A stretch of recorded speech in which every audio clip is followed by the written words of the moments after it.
Welcome to a Minnesota DNR presentation. This is part 2 on the roles of local officials in preparation, response, and recovery for disasters in general, but focusing on floods. We'll be talking about response and recovery in this part.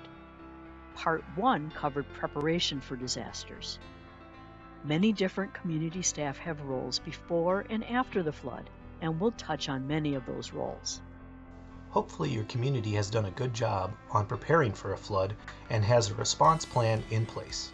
Now let's talk about key roles during the flood.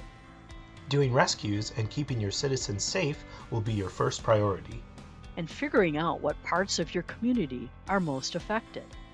Your public works staff and other road and emergency response agencies will be looking for the fastest, safest ways to identify problem areas. And get road barriers up to prevent drivers from trying to cross flooded areas on roads. It doesn't take very deep flooding to have higher velocities and potentially become a very dangerous situation. The National Weather Service has lots of signs and infographics available as part of their Turn Around, Don't Drown safety campaign. Nationally, many deaths during floods are a result of trying to drive through flooded roads. That has also been the main cause of death during many of Minnesota's past floods. One more reason to turn around is that you don't know if part or all of a road has been washed out under the water. As the water starts to go down, local officials will want to document high water marks, especially at road crossings and places that can be tied to gauges. Get high water marks while you can still see them, like on this building, or mark high water for later surveys. During the recovery, everyone will want to know how the flood levels compared to the regulatory flood elevations, and it helps local officials identify what areas were affected. Have a system to document the staff time and other expenses related to the disaster recovery. If the damage due to the disaster is big enough for a state or presidential declaration, you'll need to be able to document eligible expenses for reimbursement from the state and the feds. Get information to your affected homeowners and businesses in a timely manner. You'll be reporting on closed roads, detours, and closed facilities, and asking for damage reports right away. As soon as the water goes down, every resident and business will have questions and will be trying to move back in and do repairs. In addition to the traditional radio and newspaper options, most communities can also use your website and social media sites. These days, more and more citizens will rely on their phones to get these important updates. You'll want to distribute guidance on what to do with debris, about the need to schedule inspections, the purpose for different types of inspections, as well as permitting requirements for reconstruction. For the initial screening of where buildings are damaged and narrowing down those that are in an area regulated by your floodplain ordinance and had damage, the best approach will depend on the size of your community. In this smaller community, the clerk and DNR area hydrologist marked a copy of their FEMA flood map. Notices on how to handle debris, schedule repairs, and permit requirements for repair should also be distributed in person during the initial screening process. Most communities have better GIS systems and technology and can use that to document the screenings. Once a screening's been done to ID the areas impacted, the first step for the local official responsible for administrating your floodplain management ordinance is to identify which buildings are in the areas regulated by the ordinance. Of course, they must be in your community, but then look at the parts of your community impacted by the disaster and identify those that are in your regulated areas. As you can see in this graphic, both buildings 3 and 4 are in the community's regulated area, but only building 4 was impacted. For larger scale events, you'll need help from volunteers, including qualified officials from outside your community for much of the fieldwork. The Association of Minnesota Building Officials has organized a team of disaster preparedness volunteers to assist with fieldwork and inspections. Those disaster assistance volunteers allow local officials to serve the key coordination role at City Hall. This Department of Labor and Industry site has information and links to more information, including a link to the Disaster Preparation Manual for local officials. The manual was last updated in 2019 and has helpful guidance. When the inspections begin, the local official must determine which buildings are substantially damaged. But what does that mean? It's mainly a concern for older buildings, those that were built before your community had FEMA floodplain maps, and before you had a floodplain management ordinance requiring new buildings to be built higher or be floodproofed to reduce potential flood damage. But it also applies where your floodplain maps have been updated to show higher flood risk since buildings were constructed.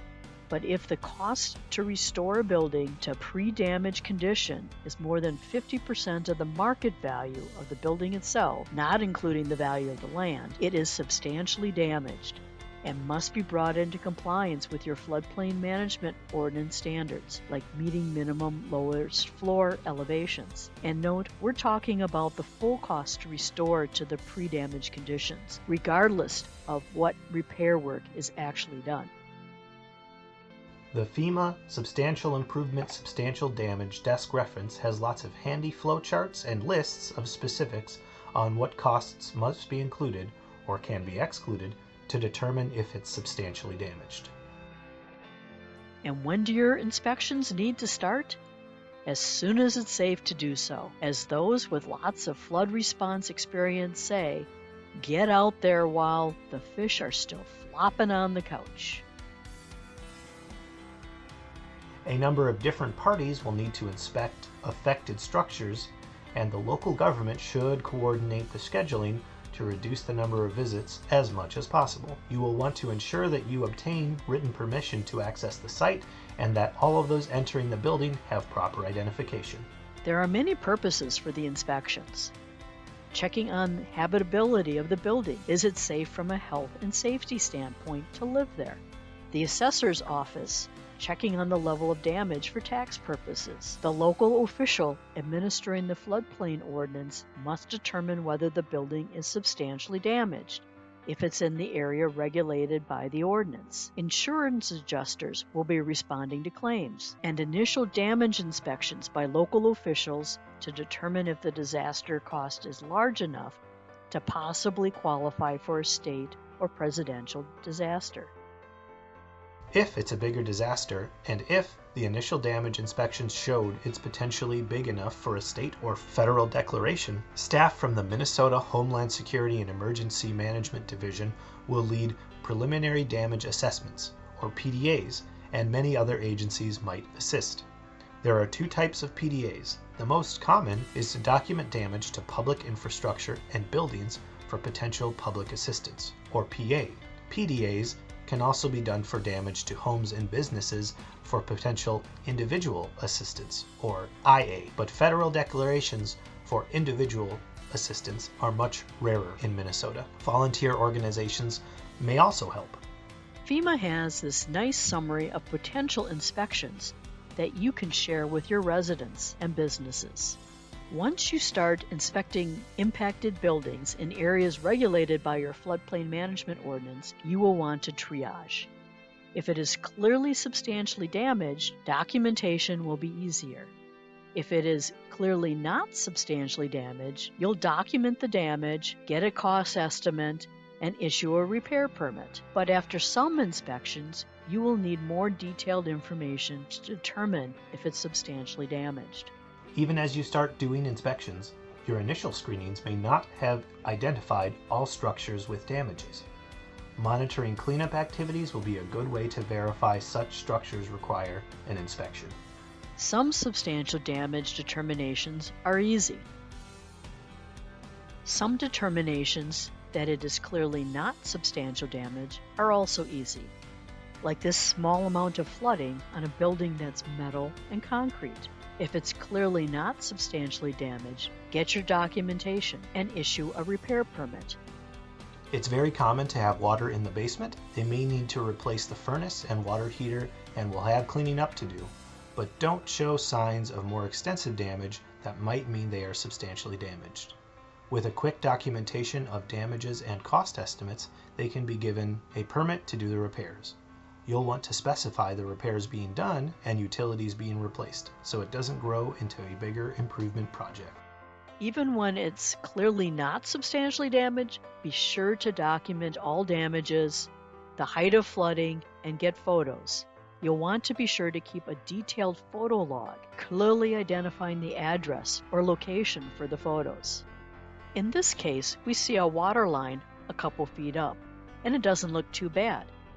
But don't just check from the street side. When we get a look at the back, we see significant foundation damage, and we'll need more detailed information. In addition to measuring high water marks, your inspection will need to document and get photos of the damages to everything: floors, walls, roof, foundation, cabinets, plumbing, electrical, HVAC, even appliances. The documentation is especially important in buildings that are substantially damaged or that might be. You'll be working with the owners to get additional detail or explaining the standards they must meet, and those will be difficult conversations.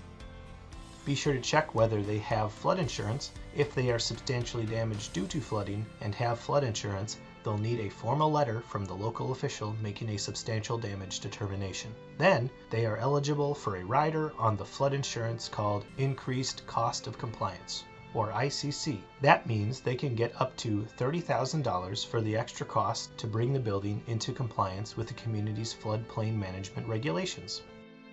Here's a building that was substantially damaged during a flood. Here's that building after being elevated with the help of the ICC money. Here's another example of a house in the process of being elevated after being substantially damaged. After a flood is a good time to consider reducing future flood damage. If it's a big event, disaster funds may be available. Review your county's all-hazard mitigation plan. Note that some post-disaster grants and some public assistance funding categories require your county plan to be up to date for the projects in the county to be eligible. You'll have more willing sellers for buyouts when flood memories are fresh, and those with lots of damage and no flood insurance will be looking for options they can afford. Look at the priority projects in your all-hazard mitigation plan and other community planning efforts.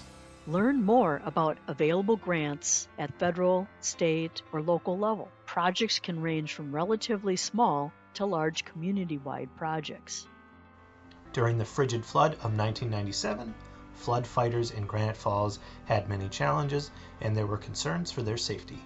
These buyouts in the downtown area helped reduce the risk for future flood fight volunteers and reduce potential for flood damage and interruption of business in the city.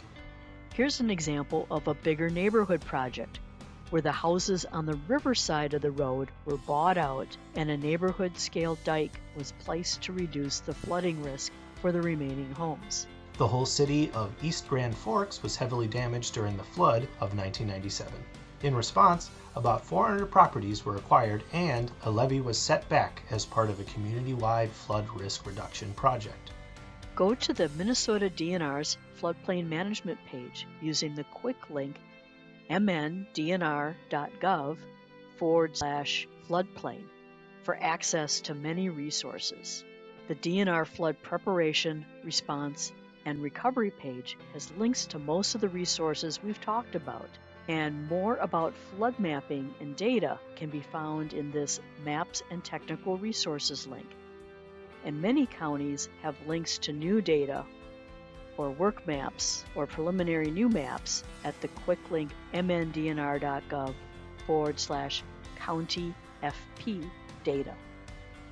The Minnesota Local Official Post-Disaster Playbook, new in the fall 2021, gets into more details about the responsibilities of the local official administering the floodplain management ordinance, including substantial damage determination.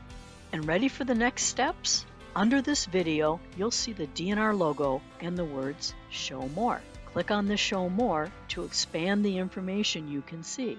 You'll find a link to part 1 of this video on local officials' role in disaster preparation, and a link to all the useful resources mentioned in this video. Thank you for watching our presentation. For more details on the topics covered here, please contact DNR staff at the email on this slide.